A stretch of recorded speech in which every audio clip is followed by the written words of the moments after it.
The Patient Protection and Affordable Care Act, also known as the Affordable Care Act, is a United States federal statute signed into law by President Obama on March 23, 2010. Together with the Healthcare and Education Reconciliation Act, it represents the most significant regulatory overhaul of the U.S. healthcare system since the passage of Medicare and Medicaid back in 1965. So what are the key things to know about the Affordable Care Act? Hello and thanks for joining us. I'm Laurel Hess and this is Comcast Newsmakers. Joining me now to talk about the Affordable Care Act is Public Information Officer for the Michigan Department of Insurance and Financial Services, Caleb Boos. Thank you so much for joining us today. Well, thank you for having me. And you're here to tell us everything we need to know to navigate through the Affordable Care Act, correct? I'm going to do my best in the time we have. So here in Michigan, we don't have a statewide agency sort of running this. We're reliant on healthcare.gov and need to go to the marketplace, many of us now, to find out what our insurance options are. How is your department helping Michiganders, if you will, navigate through that process? Well, as you mentioned, in our state, we have the state legislature elected to have a federal-run marketplace, which means that the federal government administers everything to do with the marketplace, or the exchange, as it's sometimes called. So in our department, we still continued the role we had prior to the ACA coming into effect, where we review the rate plans and the plans themselves that insurance companies submit to ensure that they comply with all the state and federal regulations and that Michigan consumers are protected. So we had completed that and sent that on to the federal government, and then they did their final review before placing those plans on the exchange. We also play a large role in consumer education and consumer assistance. So our role essentially is to help folks try and navigate their way through the changes that are taking place, knowing that we can't exactly walk them through each step of the marketplace and the healthcare.gov itself, but we do our best to inform citizens so they can make the best choices for their healthcare needs. You actually have, if folks are having trouble getting onto healthcare.gov or maybe understanding what's there, and we know a lot of people are, you actually have on the state website somewhere where folks can go to estimate premiums, get more information? Yes, we spent a lot of time leading up to this trying to create useful tools for folks, because as I mentioned, the limited role that we play in this. And one thing we did create was what we're calling a premium estimator, which allows folks to go onto our website, enter in some limited information. So this will allow them to enter in basically their ages of their family members, where they live, because it's based on region as well, and the amount of people living in their household. And you can see at that point what your estimated premiums would be on the various plans that are available to you specifically, and what tax credits you may qualify for. You need to go to healthcare.gov to get the official quote and to get official certification for the tax credits. But this gives folks a chance just to shop around before they go in and have to enter in all their tax information, their social security number, and feel like they're maybe trapped into buying a plan at that point. This is just kind of a light website that you can go and shop around. Now, not everybody needs to be frantically trying to get to healthcare.gov right now, but who does need to be, and what are the deadlines? When do you need to make a decision and take some action? Well, essentially, if you currently have health coverage and are going to have health coverage continuing into 2014, you are set. You satisfy the individual mandate clause in the Affordable Care Act, and essentially you won't be penalized next year. So that includes if you have coverage through your employer, which about 84% of the state actually have coverage through their employer or through a governmental program such as Medicare or Medicaid. So those folks are set. If you have Medicare, you're set. That's the biggest question we get. What do I have to do if I'm on Medicare? There's no changes, or will there be some changes to folks who have Medicare? There are some minor changes by this act for Medicare patients, but it basically will bolster it a little bit and help with the prescription drug costs. But there's nothing you have to do to take advantage of those or to avoid penalties. You're set if you have Medicare. But for those folks who maybe purchased coverage individually or have a plan that they've been notified that's being canceled, then they will need to have coverage next year or they'd face a tax penalty. If you are in that situation, you can go to healthcare.gov and see what options are available for you. That's the only website you can go to to see if you qualify for tax credits. If you purchase insurance anywhere else, which you still are available to purchase directly through the insurer or through an insurance agent. So if your income's too high, and it needs to be pretty high, right? I think it's like $75,000, $85,000, $95,000 income is where the tax credits start to begin and end. If you find out you don't qualify for any of those credits, you don't really have to mess with healthcare.gov. You can continue to just work through an independent insurance agency or a representative. Absolutely. If you have an insurance agent that you have a relationship with and you do not qualify for tax credits, you absolutely can. Even if you qualified for tax credits, essentially you could, but you'd lose out on some federal money.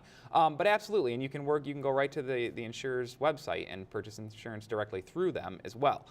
So those options that were available before are still available to you. The only difference is you can go to this healthcare.gov website, which is now working better as we understand it, and see what tax credits you may be eligible for and see all the plans that you're eligible for all at once, so you can kind of compare and contrast like you would on a Travelocity or Expedia type of travel site even.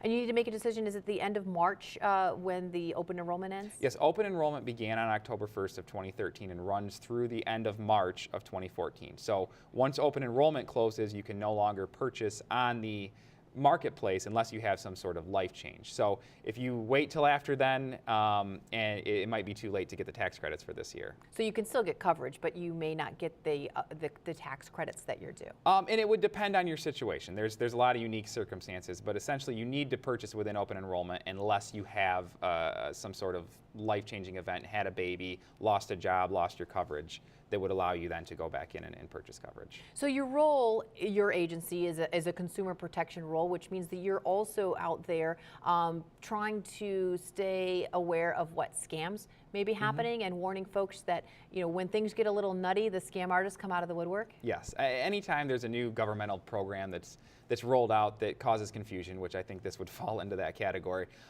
there are folks out there, unfortunately, who try and take advantage of that situation and take advantage of that confusion. And we've been made aware of situations where people are getting phone calls with solicitations to purchase their new Obamacare card, and then they're asking, we just need a few personal identifiable information from you, Social Security number, bank routing number. We're advising people, do not, if you get a phone call unsolicited asking for any personal information, do not give that out. If you feel like it's a scam, it probably is a scam. You can ask them for their phone number, hang up, and call them back, or call our office, call the Attorney General, and maybe get some guidance on that before ever giving out your personal information over the phone. What are the most common questions, confusions, areas of confusion that you're getting right now, and how are you handling those? Well, I think the biggest thing we're getting to our call center is kind of trouble with the website and what do I do because they know deadlines are coming up. Essentially, if you don't have coverage by the first of the year, the penalties will start to come in effect, but you do have until open enrollment ends at the end of March, so folks don't need to necessarily panic. Now, understanding that folks, if you're losing your coverage January 1, you want to have coverage, health insurance coverage. We're just helping people through that. There's navigators out there in the state that are statewide that are available to help assist people face-to-face, no matter where you live in the state. There's one that'll be near you. As well as insurance agents are available to help out. And we're just trying to direct people to resources that they can get the answers that they need. Because it's not always at the state level that we can provide that, but we just try and connect them with those appropriate resources. All right. Thank you so much for joining us today. Lots of work cut out for you in the next several months. Thank you again. Coming up next, we will talk with the Executive Director of the Michigan Consumers for Healthcare, Don Hazart. He will be talking more in depth, offering some details on a statewide navigation agency, how you can get more information about premiums and where to get coverage. Stay with us.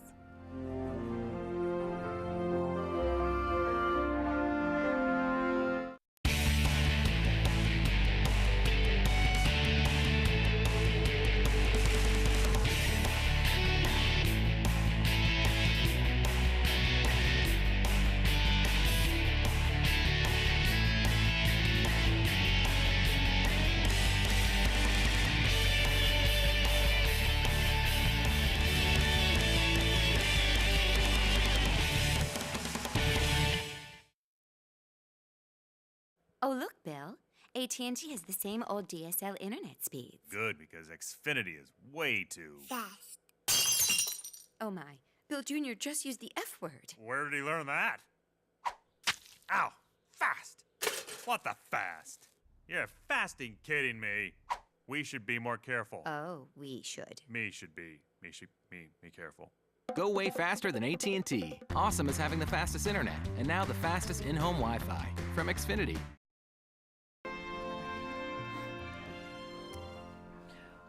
The Michigan Consumers for Healthcare Coalition is working to address the opportunities that healthcare reform presents and provide a coordinated strategic consumer voice at healthcare policy tables to achieve both immediate and long-term results. Joining me now is Don Hazart, the Executive Director of the Michigan Consumers for Healthcare. Thank you so much for joining us. Thank you for having me. Talking a little bit more in detail about how people can get some help navigating themselves through this somewhat confusing process. What does your organization do in particular to help folks here in Michigan figure out what they need to know maybe before they go to healthcare.gov? Right. Well, I don't know that everybody needs assistance. Healthcare.gov was designed so that the average American can get themselves enrolled. But many citizens do need assistance. Perhaps they've never had healthcare insurance before. They don't know what an HMO is or a PPO. They just don't know. They need assistance, or perhaps there are some language barriers or physiological barriers. So some people are going to need assistance, others may not. For those who feel they need assistance, there are lots of assisters available out there to help them at no cost. A great resource is to go to enrollmichigan.com, which is our website. We are a statewide navigator agency, and we provide enrollment assistance to consumers at no cost.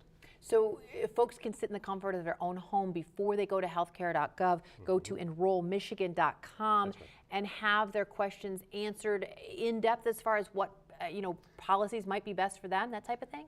Absolutely. People have questions, and these questions vary. So an excellent resource is simply to pick up the phone and call a navigator in your area and see if that navigator can answer your questions over the phone.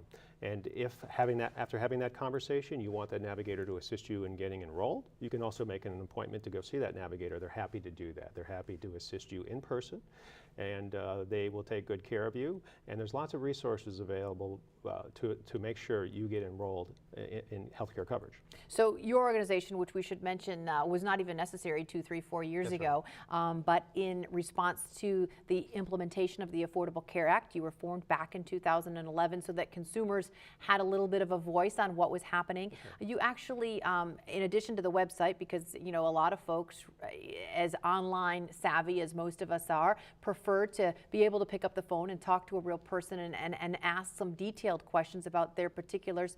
You have certified application counselors. So these are even a whole new segment of jobs out there. Right. Where folks will not only talk to you over the phone, but set up an appointment with you if necessary. Right. As I mentioned, there are a lot of assisters out there, not just navigators.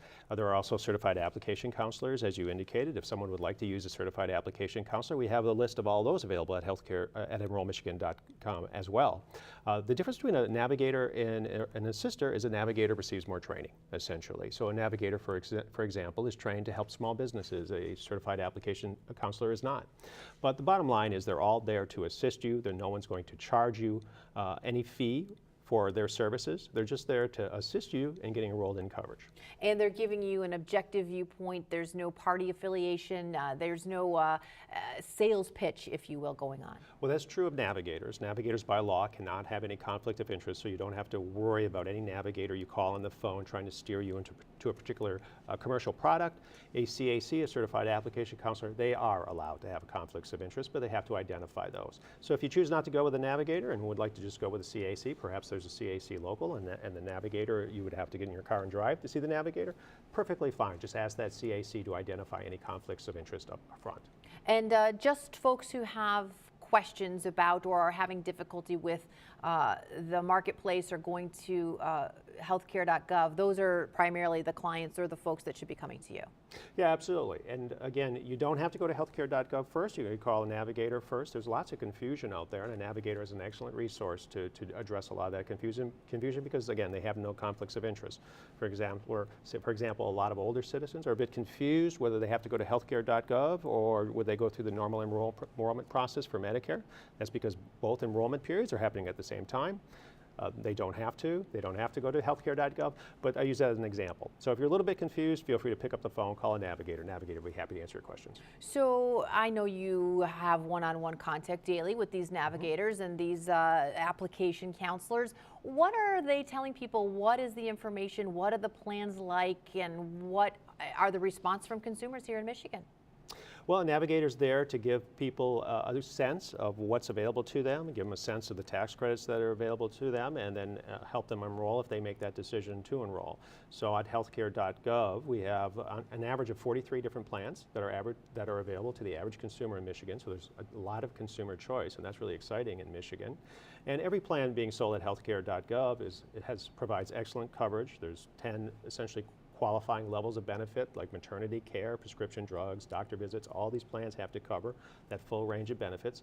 And there's lots of transparency and affordability thanks to all these tax credits and subsidies that are available at healthcare.gov.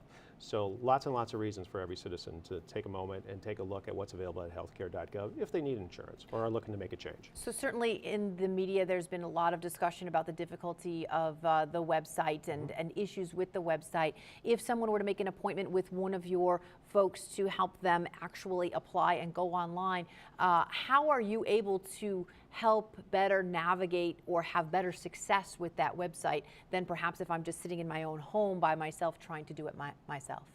Yes, so there were lots of problems with healthcare.gov. Thankfully, most of those have been resolved. So for those individuals who are creating a new account, they're really not experiencing very much in the way of problems. For those folks who created an account for themselves prior to that, they are experiencing some problems still, and a navigator can help them in essentially resetting their account and allowing them to move forward. So again, navigator is there to assist them depending on what their level of assistance is needed. So feel free to pick up that phone. How much of a response have you gotten? Do you have, a phone that's ringing off the hook all day long? Do you attend and go out into the public and have standing room only events? Or are questions simply trickling in? No, our phones are ringing off the hook. Yeah, there's no question about that. There's a tremendous amount of interest in getting enrolled in coverage. The issue has been there has been some technical issues that have prevented some folks from getting enrolled, and we're working with those folks and dealing with those issues. In addition to a navigator helping you in their office, navigators also need to go out into the community. That's part of their job as well, is to go into the community, do public presentations, reach out into the community and do that type of education. And navigators also have to be sensitive to the communities they reach. So if a community has special language needs, that navigator agency needs to be prepared to meet those language needs in that particular community. You've been doing this for a few months now. What are the biggest questions, or what is the biggest question or concern out there? Affordability, and I think it's really important that people understand to take the time and go ahead and go through that application process and get that determination letter. A lot of folks see the initial sticker price on a policy and they think that's how much a policy is, and that's not the case. That's just the initial sticker price. But there are also tax credits available to reduce your monthly premium, and there's also subsidies to reduce your out-of-pocket expenses. So anyone under 400% of the federal poverty limit is going to receive some level of assistance at healthcare.gov. And that's quite a bit. That's $94,200 adjusted gross income for a family of four. So first, make sure you understand where you qualify as far as tax credits, and then make sure you understand how those tax credits and subsidies can make purchasing insurance more affordable for you and your family. All right, thank you so much. Again, the website, enrollmichigan.com. Thanks for all the great information, sure. And you've got your work cut out for you in the coming months. Don Hazart from the Michigan Consumers for Healthcare. Coming up next, we will talk with the Business Outreach Coordinator for Michigan Consumers for Healthcare, Brett Williams. He will join us to talk small businesses and what they need to do to navigate the Affordable Care Act. We'll be right back. Did you see the season finale? I forgot to DVR it. Don't sweat it, you can just catch up on demand. I can't do that with satellite. Well, with Xfinity On Demand, all the latest episodes are right there for you. Am I right, Terry? Time to man up. I'm ready to man up. Hey, dude. You talking to me, dude? No. He's talking to Terry. Time to man up. Listen to Terry. Awesome is catching up on the latest shows from the top 4 networks with Xfinity. Sign up for a great offer today. Call 1-800-XFINITY.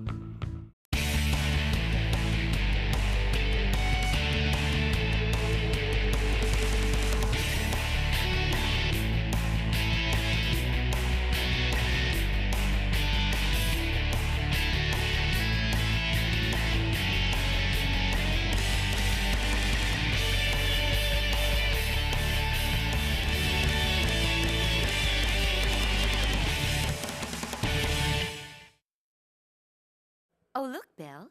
AT&T has the same old DSL internet speeds. Good, because Xfinity is way too Fast. Oh, my. Bill Jr. just used the F word. Where did he learn that? Ow! Fast! What the fast? You're fasting kidding me.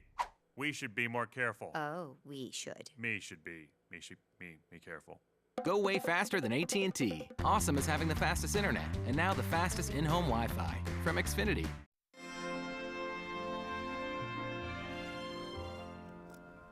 Thousands of small businesses throughout Michigan will be affected by the Affordable Care Act. What do business owners and consumers need to know when it comes to small businesses? Joining me now is Brett Williams, the Business Outreach Coordinator for Michigan Consumers for Healthcare. Thank you so much for joining us. Thank you for having me today. So we mentioned earlier that about 85% of folks out there who already have health insurance through large corporations, and they don't need to do anything right now. But it's that 15% of folks who are maybe small business owners, are employed by small businesses, or are self-insuring right now. They need to be taking some action right now and thinking about what their options are going forward to purchase health care. What in particular does the Affordable Care Act, what impact does it have on small businesses in particular? Well, in small businesses, the Affordable Care Act actually has opened the door for a new way for small businesses to look at health insurance and to buy health insurance for not only themselves but their employees as well. For instance, a small business owner that's a single entrepreneur or a mother and father run business, they have tax credits available to them today. Businesses that have employees have a different set of tax credits that are available to them to help them basically afford coverage for their employees. So it's important to differentiate what is a small business, because you can be an employer and you can still be a legitimate business without employees, and those two groups are going to go to different places when they get to healthcare.gov. Absolutely. A small business, in simple terms, is an operation that naturally, has their DBA, doing business as, pay quarterly taxes, things of this nature. The big difference is that in order to qualify for the tax credits through the SHOP or the Small Business Health Options Program, that business needs to have an employee that's non-family member. A small business or restaurant, a mother-father operation, or they're employing just family members, they would access the marketplace through the individual portion of this. Both of them qualify for tax credits, where the small mother and father operation would qualify for the individual tax credits, whereas the business would qualify for the business or the SHOP tax credits. And what exactly, I know you gave me what it stood for, but what exactly is the SHOP marketplace? How does that work? The SHOP is actually an acronym. The stands for Small Business Health Options Program. And what it is an avenue where a business can go to one location and look at multiple plans to determine what's best for them and their employees, and not have to go from point A to point B to point C to point D, talking to different agents and brokers throughout the state, or go to their websites and find out what's available. It's a one-stop shop for small business owners. How is this better than, I would imagine most small business owners have been working with an agent or a broker all along, and that person has had access to all of the choices out there. They present it to the business owner makes a decision. How is this website better, different, offering a different option to them? That's a great question, because an agent primarily has a specific book of business that they can sell or represent a product. And a broker has a wider avenue of products they can represent, where the website can actually show all the products that are available to small businesses who are authorized to produce a product to sell to a business, as well as for that business to receive a tax credit. Now, some changes has come recently that an agent or a broker can actually help a business enroll through the marketplace and to receive those tax credits. So it's going to be very beneficial to small businesses of those less than 50 to shop for coverage, and those under 25 who may qualify for a tax credit. It helps them get into a product that is more affordable, broader area coverage, and also help them get the tax credits that they deserve. So if you're a small business and you've been using in the past a broker or an agent, you may continue to use them, and they may now help you as you head to Michigan.gov navigate through what all your different options are. Absolutely. A small business has multiple areas that they can use. You cannot use a CAC, Certified Application Counselor, because they haven't had adequate training to help sell a business, or not sell a business, but inform a business what products are available. A navigator can actually walk a business through the application process. Through healthcare.gov, there's a paper application you would download and fill out the application and send it in. And the marketplace will determine the tax credits that that business would qualify for. The individual providers would determine eligibility for the product. So you mentioned the paper application, so it's important to note that right now, small businesses are not able to use the online portion, or they cannot apply online for coverage, correct? That is correct. That will go into effect November of 2014. And that's a big reason why the agents and brokers are still able to help the businesses enroll in the products. The tax credits are available through 2010 through 2013, and your accountant or things of this nature can help you determine if you qualify for those. And those are addendable from 2010 forward. For the tax credits from 2014 forward for any 2 consecutive years of coverage are only available through the marketplace. What feedback have you gotten so far from small business owners who have gone through the process? They now see what might be available to them in the future, how it's different from how they've provided coverage in the past. I think that the first thing on the top of all small business owners' minds is, what's the cost going to be? Is it going to be more? Is it going to be less? Is it going to be similar? How is this going to affect my bottom line? That's a great question. Keep it in mind that a lot of the larger businesses already provide a level of coverage, already meet the requirements within the Patient Protection and Affordable Care Act. The small businesses, those who've never offered products before, they're going to find that the products are actually in some cases a lot less expensive than they anticipated because of the tax credit availability. Some of those tax credits are up to 50% of what they pay for a premium for any 2 consecutive years moving forward. So when you have a small business that may have not offered a product to their employees now, it is far to their advantage to look what's out there, find out what the availability is, find out what the tax credits they qualify for, and really become something very affordable with robust coverage. So are you getting feedback from small business owners that are very happy with what the changes are and what they now are able to provide and what the costs are? Absolutely, especially those who've never really looked at what was available. Because one of the biggest hurdles to any business providing coverage for employees was cost. And now that those costs are really being looked at and examined, and how do we reduce those costs, they're finding that products are more affordable. And then very quickly, what about large businesses or big corporations? How does this affect them in the short term and then down the line in the long term? Well, that's a very complex question, because large businesses have multiple ways they can cover their employees. What the law says is that businesses that are over 50 in size, full-time equivalents, must provide a level of benefits that meets cost and affordability standards for their employees. When we look at that as a whole, businesses 50 and over, there's a large percentage of those in Michigan that currently offer a level of coverage that would meet that level of benefits. When you look at businesses at 100 over 98% of those businesses already provide that level. So to summarize, you would really look at the size of businesses, if they've offered coverage, have not offered coverage, things of this nature, to really determine what is the most advantageous way for them to go. Businesses that are 50 and less can use the marketplace through 2016. From 2016 forward, businesses up to 100 may use the marketplace. All right, thank you so much. Complex issue, not a cookie cutter answer. Thanks for joining us. Thank you. If you'd like more information on the Affordable Care Act, you can visit michigan.gov/DIFS. I'd like to thank all of our guests who joined us today, and thank you for watching this special edition of Comcast Newsmakers.